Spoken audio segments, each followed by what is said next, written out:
One of the goals for everybody should be, when you're 80 years old sitting in a retirement home, to have the minimum number of regrets. Now, young people regret what they did, old people regret what they didn't do. Some people regret both. Hopefully that's not you. But if you're 25, 30, 35, even 40, 41 years old, and you were thinking about the military, it's not too late. It's a good option, and it's what I did. If you're really not sure what to do with your life, or you've gone too far down the wrong path like I did, the military is a perfect stepping stone or a reset button for your entire life. You know, people dream about like these magical things, like if you do this special list of 10 things, you're going to suddenly have a wonderful life. Most of the time, that's not how life works. They're just trying to sell you something.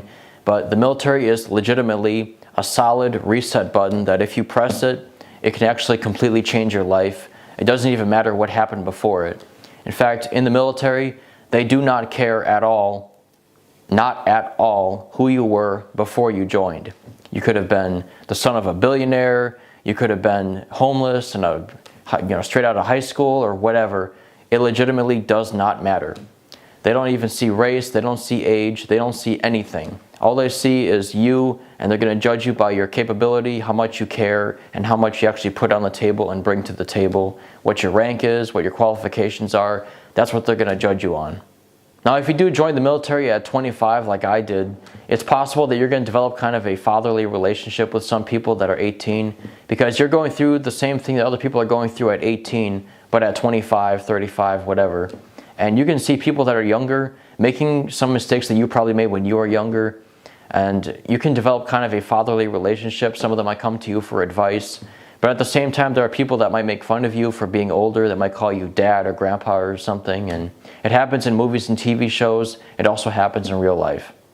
One thing that was difficult for me when I joined was I was 25 and then 26 when I got to my first command finally, and the people that were in my age group were all in leadership positions. They're all like first classes and stuff. So they joined at 18, they've served for 7 years, they made it up to E6. And I joined as an E1, I made it to E2, and I got to my first command. I'm not supposed to go directly to those people because it's breaking the chain of command. You're supposed to go to the second classes and not the first classes, which is where people in my age group were. I was at their level in terms of life, but not in terms of the Navy.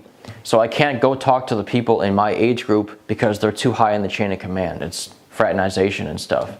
So the people that were at my level in terms of rate, meaning E1, E2, well, they all want to go out and party and drink and stuff. Now, thankfully, I did find friends that had the same mindsets and the same goals in life as I did.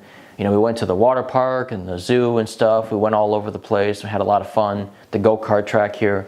So that age disparity is always going to be there. And it's a really strange dichotomy, especially when you have someone that's old but new to the Navy, taking orders from someone that's, younger but more experienced in the Navy.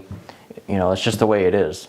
So if you're a little older and thinking about joining the military, I know for a fact you've heard someone say, well, aren't you a little old for that sort of thing? Like, you should have done that when you were 18, it's too late. And it's like, I don't know what they're talking about. Even if you joined at 35 and did a 20-year career and retired at 55 with a pension, you're still 12 years early for the 67-year requirement for Social Security benefits. In the civilian world, a lot of companies don't even offer pensions anymore. A lot of the companies that used to offer pensions have since merged away or gone bankrupt because their competitive advantage is just gone. All the electric companies, manufacturing companies, the auto companies, a lot of them are just gone or fading away slowly. The only places you can still find pensions is in government jobs, so like police officer, military, stuff like that.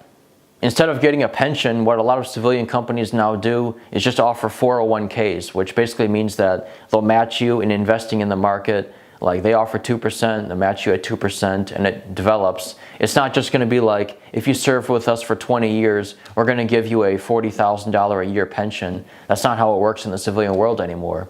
Back in the old days, it would be like, we have a large number of workers that are subsidizing a small, group of retired people that are going to die of old age at like 75. But now we have like a smaller workforce and millions and millions and millions of people that have retired, and they don't even know what to do with them. They can't have pensions for all these people, and they're living to 105 years old. It's just unmanageable. Now in the military, if you join at 18 and serve 20 years, you can retire at 38 with a pension, which is just amazing. But even beyond that, you can keep going, get another job from 38 to 58, and retire with 2 pensions. You can have $100,000 a year just from your pensions and stuff, and don't even work. On top of that, you have all your investments and everything. You can really play your cards right and sit very pretty. But hey, even if you join at 38 and only have 1 pension when you retire at 58, you're still way ahead of millions and millions of other Americans that have $0 in retirement savings, especially if you save and invest along the way. There's absolutely nothing wrong with joining the military at a later age. And the best part about the whole thing is you're not going to be sitting in a rocking chair in a retirement home when you're 80 years old and thinking to yourself, I wonder what would have happened if I joined the military.